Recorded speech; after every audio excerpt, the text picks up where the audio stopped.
ये एक वीडियो है, थोड़ा सा देखिएगा, थोड़ा सा देखिएगा, आपके 1 से 2 नंबर क्लियर। ठीक है, थोड़ा सा कंसेप्ट है ये।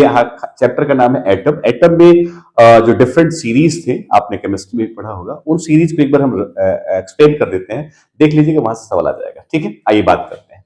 डिफरेंट सीरीज की यदि हम बात करें तो केमिस्ट्री के हिसाब से नहीं, फिजिक्स के हिसाब से 4-5 सीरीज है, इनका नाम जान लीजिए। सबसे पहला सीरीज इसमें बना लेमन सीरीज। सीक्वेंस भी याद रखिएगा बाबू, सीक्वेंस ही बहुत इंपॉर्टेंट है। लेमन के बाद आ गया बामर सीरीज। अब ध्यान रखिए, बामर है, बाल्मर मत बोलिएगा, है ना। तीसरा जो है पाश्चन सीरीज, पाश्चन सीरीज।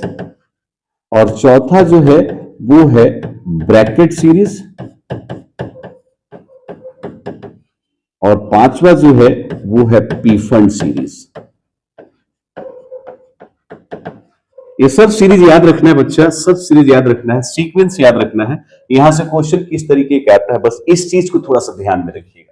जैसे Lyman series, बामर series, parcel series, bracket और पीफंड, इसके लिए कंसेप्ट है वेवलेंथ का कंसेप्ट अपने को याद रखना है। एक तो फॉर्मूला आता है बाबू, 1/λ is equal to R into में 1/n²f और n²i। मतलब यूं कहें कि जब इलेक्ट्रॉन का ट्रांजिशन होता है तो किसी ऑर्बिट से किसी ऑर्बिट में होता है। मतलब आम भाषा में कहें तो जब इलेक्ट्रॉन न्यूक्लियस के चारों तरफ रिवॉल्व करता है तो एक ऑर्बिट से दूसरे ऑर्बिट में जंप करता है। क्लियर है? तो ये वो ऑर्बिट है जिसमें इलेक्ट्रॉन जंप करता है, और ये वो ऑर्बिट है जिसमें से इलेक्ट्रॉन ऑर्बिट करता है, इलेक्ट्रॉन जंप करता है। क्लियर है? और इस आर का कंसेप्ट समझ लेना है बाबू। इस आर को हम कहते हैं रेडबर्ग कांस्टेंट। ठीक है ना, रेडबर्ग कांस्टेंट याद रखना है, रेडबर्ग कांस्टेंट है। और इतने की जो वैल्यू है ना बच्चा, इतने की जो वैल्यू है आर की, ये वैल्यू है 1.097 10⁷ पर मीटर। क्लियर है? और एक अच्छी बात याद रखना है कि 1/r लिखा हो तो उसको हम कहते हैं 9 से 11 एंगस्ट्रॉम। आई होप समझ में आ रहा है। यहां से थोड़ा सा और आगे हम बढ़े तो लेमन सीरीज में ध्यान रखिएगा, जो इसका सीक्वेंस दिया है ना, जिस नंबर पे है वो NF का वैल्यू है। जैसे 1 नंबर पे है तो NF का वैल्यू कितना लेके चलेंगे, 1, और एक में एक जोड़ देंगे, वो हमारा NI का वैल्यू हो जाएगा। जिस नंबर पे है, किस नंबर पे है, 1 नंबर पे, उसमें 1 जोड़ कितना हो जाएगा, 2, और वहां 2 से काउंट करना स्टार्ट करो, 2 3 4 एंड सो ऑन। क्लियर है? तो इसका कंसेप्ट समझ में आ रहा है। इसके हिसाब से इसको देखा जाए तो इसमें NF का वैल्यू 2 हो जाएगा, और NI का वैल्यू बस जोड़ दो इसमें, तो 3 4 5 एंड सो ऑन। इसमें आ जाए तो NF का जो रिजल्ट है भाई साहब वो 3 है, और NI का जो वैल्यू है वो है 3 में 1 ऐड करो तो 4 5 6 एंड सो ऑन। इसमें आ जाए तो NF का जो रिजल्ट है बाबू 4 हो जाएगा, और NI का वैल्यू है 4 में ऐड कर दीजिए 5 6 7 and so on.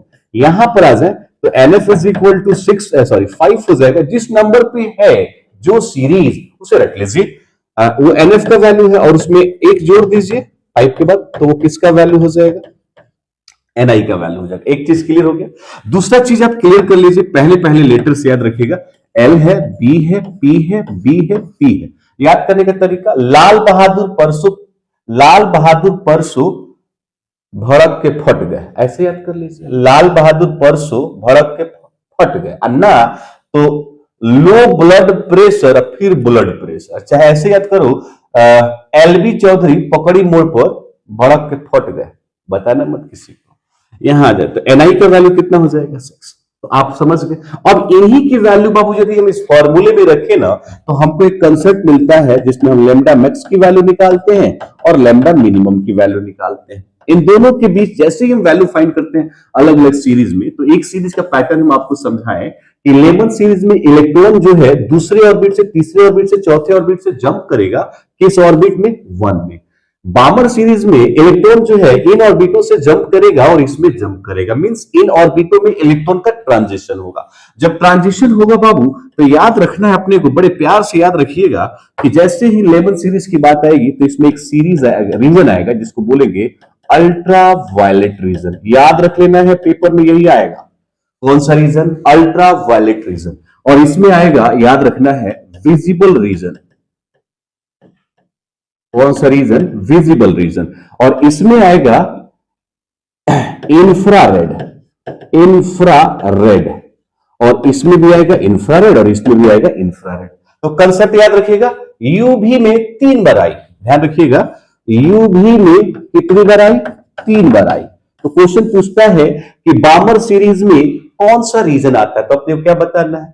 Visible region. अर्थात यू भी 3 बार आई का मतलब इंफ्रारेड इंफ्रारेड इंफ्रारेड, यू का मतलब अल्ट्रावायलेट, वी का मतलब विजिबल। तो याद रखना है, लाल बहादुर परसों भड़क के फट गए, जिसमें यूवी 3 बार आई। लाल बहादुर परसों भड़क गए, फट गए, जो भी है, लाल बहादुर परसों भड़क के फट गए, तब तक यूवी कितनी बार आई? 3 बार आई। याद कर लीजिए, 1 से 2 नंबर पक्का, गारंटी के साथ। Thank you.